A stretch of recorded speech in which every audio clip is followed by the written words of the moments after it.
So right there, steel and copper being the only hope of average folks without jobs in Detroit. For investors and for countries, it seems like gold is their hope for staying afloat in these turbulent waters that is the recession. I want to bring Peter back into the conversation. I'm glad we got you back.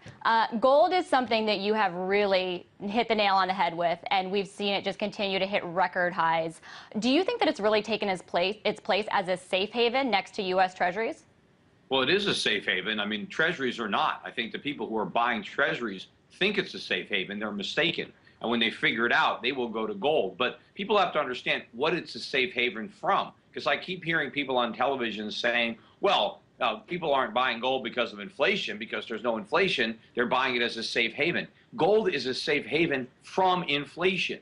That's what you're getting safety from. It's an alternative to owning currencies like the dollar or the euro or the yen or any other currency where central banks are creating too many. So if central banks are going to debase their currency, if you want a store of value that will protect you from inflation, the safe haven is gold. Treasuries are not a safe haven at all. I mean, they are abundant. The Treasury is printing them like they're going out of style. That's a bubble. You know, people say there's a bubble in gold. I'll give you an interesting statistic. In mid-2008, before the financial crisis, gold was $1,000. That was the peak. And it fell about 30%. But it's now 80% higher than it was at its peak in 2008. Yet gold stocks are only 10% higher than they were back then. If this was a bubble or a mania, you would expect gold stocks to be outperforming the metal because that's where all the speculative money flows. But the fact that nobody has confidence in gold enough to buy these stocks shows that there's so much fear in the gold market. It's not greed. And that's the antithesis of a bubble. So how high do you think gold prices should be?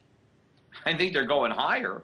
And, you know, there's no, as I said, there's no floor to these fiat currencies if they keep printing them, particularly the dollar. So there's no ceiling to the price of gold. But really, you know, if you look at gold, gold is like a thermometer on the economy. It's like if a doctor takes your temperature and you got 105, he can't just send you on your way. I mean, obviously, there's something wrong with you or you wouldn't have 105 temperature.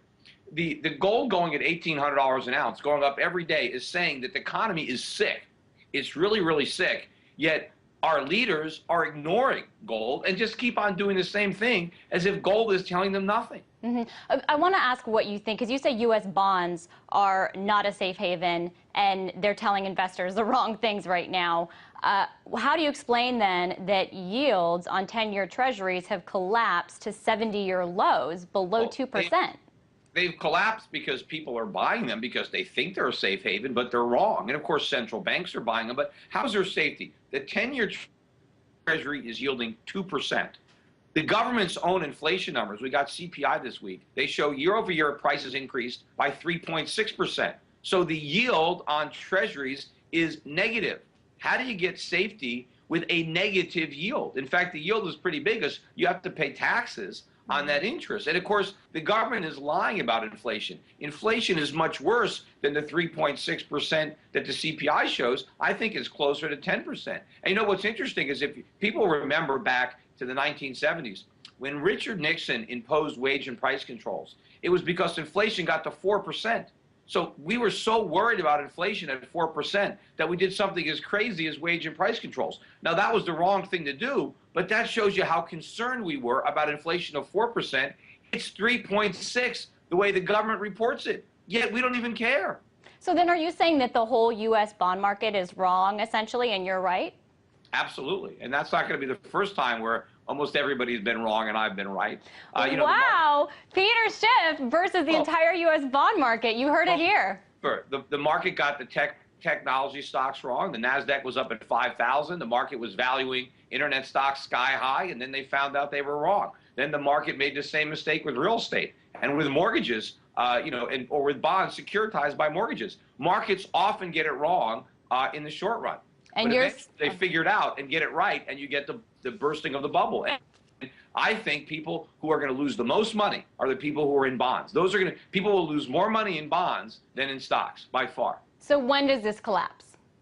Well, if I knew that, I wouldn't be sharing it with anybody. I'd be on my yacht in the Caribbean, placing my trades. I don't know exactly when it's going to happen, but I know it's going to happen. I got a pretty good track record at detecting bubbles. And it's interesting that the people that missed the stock market bubble and missed the real estate bubble think that they see a bubble in gold.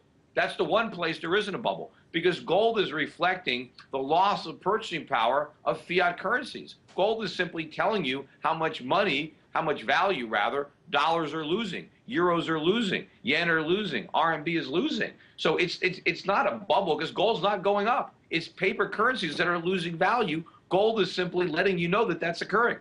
Do you think, you say that gold prices should show policy leaders that the economy is sick, but does all of the run into the bond markets, into U.S. Treasuries, along with gold, show that people want to have cash? Because at the end of the day, can you pay your bills with gold? Well, sure. I mean, you can pay any bills. I mean, maybe not everybody is smart enough to understand what gold's value is, but most people would accept gold in exchange for goods. I mean, maybe you need silver, but if the person who has a good that you want doesn't want the gold, you can always sell the gold to somebody else and get the cash, because gold is money. I mean, it's recognized around the world. Everything else is just a poor substitute for money.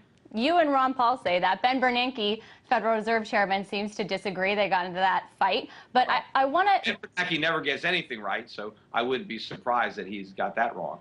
Do you think, I want to ask, because Venezuela's leader, Hugo Chavez, is taking his gold out of the U.S. and UK, or he wants to, and he wants to repatriate it. Do you think that's making people worried that there may not be enough physical gold?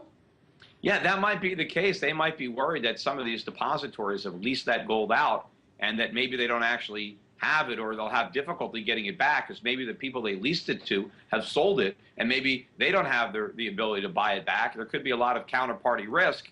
So that's, people just want to have the gold. I mean, that's what our clients at Euro Pacific Precious Metals and Euro Pacific Capital, we sell physical gold. Most of our clients don't want to own the ETFs for that reason. They don't want any counterparty risk. They don't want any uncertainty. They want gold that they know that they own. Which, for people that don't know, ETFs are paper gold, essentially, right? Well, it's an exchange-traded fund. Your gold is sitting in a warehouse someplace, but the only thing you have is shares in the ETF.